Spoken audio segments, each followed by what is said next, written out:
This is Erroneously Sport, bringing you that heat and fire. We keeping the foot on the what? The necks. We keeping the foot on the what? The necks. And like the Tibetan Mastiff that I am, I'm applying what? Unlimited pressure. Because pressure does what? It bursts pipes. Let's talk about it, man. A lot of people don't understand the way Erroneously Sport works. Erroneously Sport is going to have to explain the way that Erroneously Sport is in its most cold-hearted, unadulterated, and cutthroat true fashion. It's best you submit willingly, or you will be forced to submit forcefully. Let me say it again. It's best you submit willingly, or you will be forced to submit forcefully. Either way, you're gonna submit. Whether it's willingly or forcefully, you're gonna submit. It's the wrestler in Erroneously Sport. You have to submit. The suplex is arguably, along with two other wrestling moves, is arguably the easiest and yet the hardest move to do.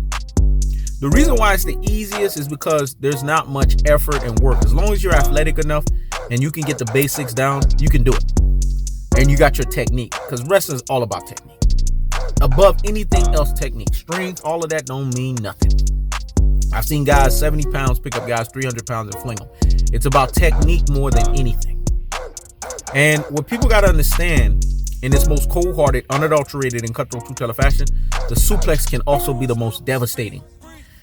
Why is Erroneously Sport saying this? And how is this contextualizing to the high-octane beta, aka Alpha Wannabe and Stephen Curry? You have a whole bunch of high-octane beta, aka Alpha Wannabe fanboys. They don't get the message. They don't get they don't get the understanding. They don't get the full weight and the full gravity of what's happening here. Erroneously Sport made the last high-octane beta, aka Alpha Wannabe, cry off of the channel. Literally cry. Why you always gotta get on Stephen Curry, man? He's Chef Curry with the pot, man. He's the babyface assassin. Just the fact that his nickname is the babyface assassin, it's a high-octane beta, aka Alpha Wannabe nickname. Let me say it again. Just the fact that his name is babyface assassin, it tells you that you're dealing with something that's juvenile. It's a high-octane beta, aka Alpha Wannabe nickname. Here's one of the fallacies on Stephen Curry. He's the greatest three-point shooter ever. It's a things that make you say, It's a things that make you say, If he is the greatest three-point shooter ever, then where was this denoted in the NBA playoffs, where legends are made? In the NBA finals, where the NBA pantheon of greatness is denoted? Stephen Curry has always fallen short in these moments. These were the moments for him to define and showcase to the basketball world that he is everything that they say that he is. But he's always disappearing in these moments. Stephen Curry is nowhere to be found in these pivotal, pressurized basketball moments. You want to know why? Because he folds like a pretzel. Just like when a wrestler makes another wrestler fold like a pretzel. Let me say it again. He folds like a pretzel, just like a wrestler makes another wrestler fold like a pretzel.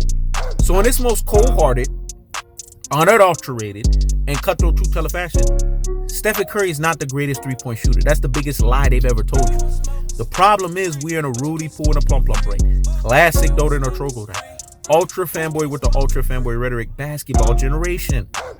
This is why I tell people this generation will be the laughing stocks of generation to come, because I believe there's going to be generations after this generation that will not be brain full of mush and brainwashed dodo heads. They will not be prisoners of the moment. They will actually look at everything from a quantitative standpoint, from a critical thinking standpoint, from a reasoning standpoint, and from a logical standpoint, and make logical reasoning and deduction that, guess what?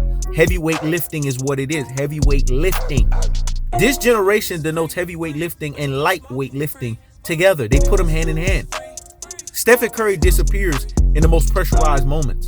He makes the most inept mistakes in the pressurized moments. See, why do you think Erroneously Sport adopted the pressure style? Unlimited pressure. Because pressure does what? It bursts pipes. Because Erroneously Sport understands the pressure style is impregnable. It's infallible. What I said was so deep in profile. Let me let that marinate in the corpus callosum and in the cerebellum. Hear me? Hear me? Freaking wow.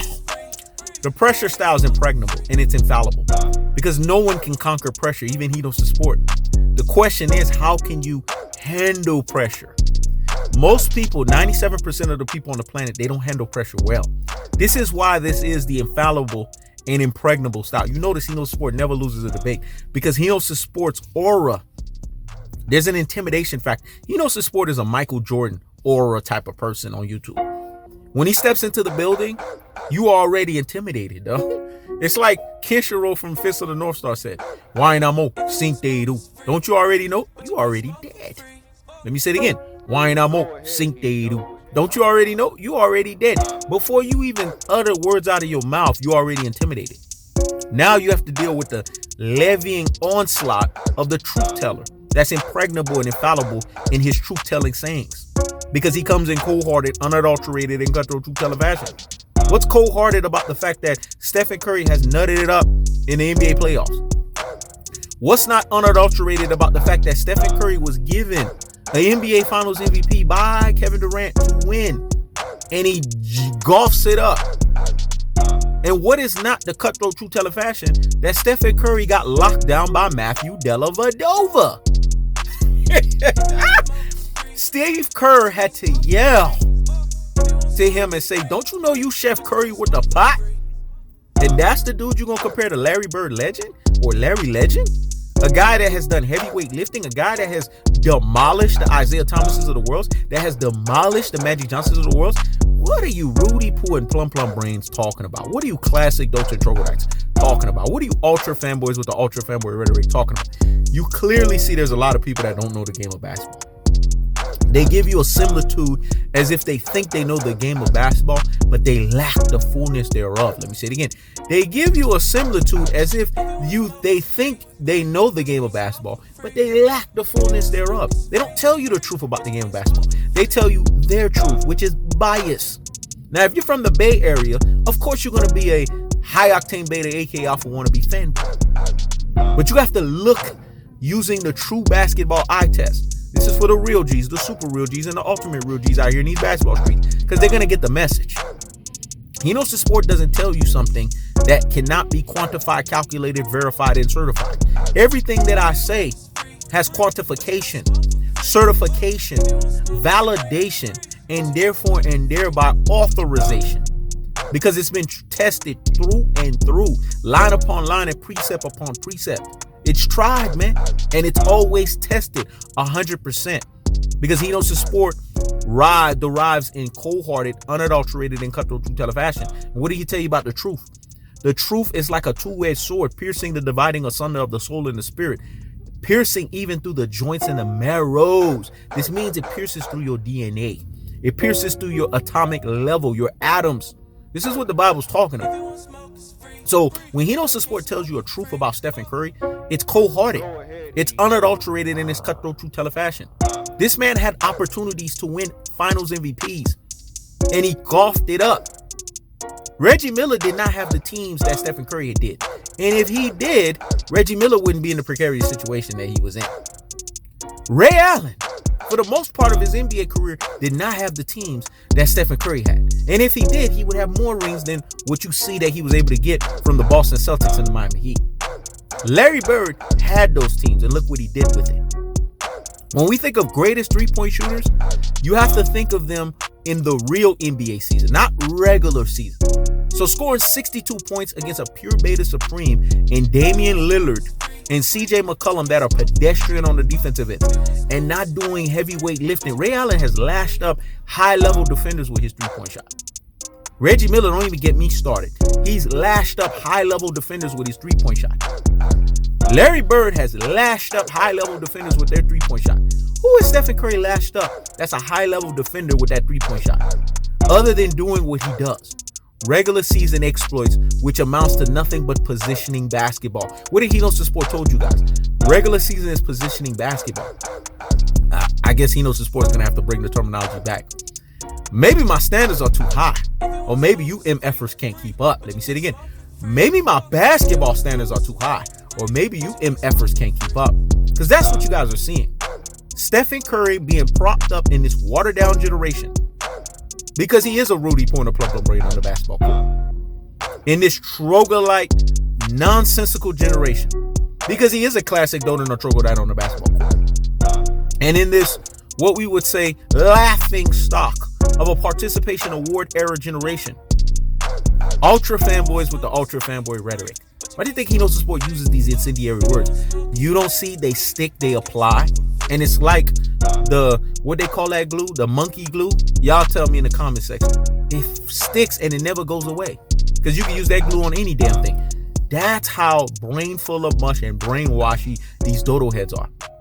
Prisoners of the moment.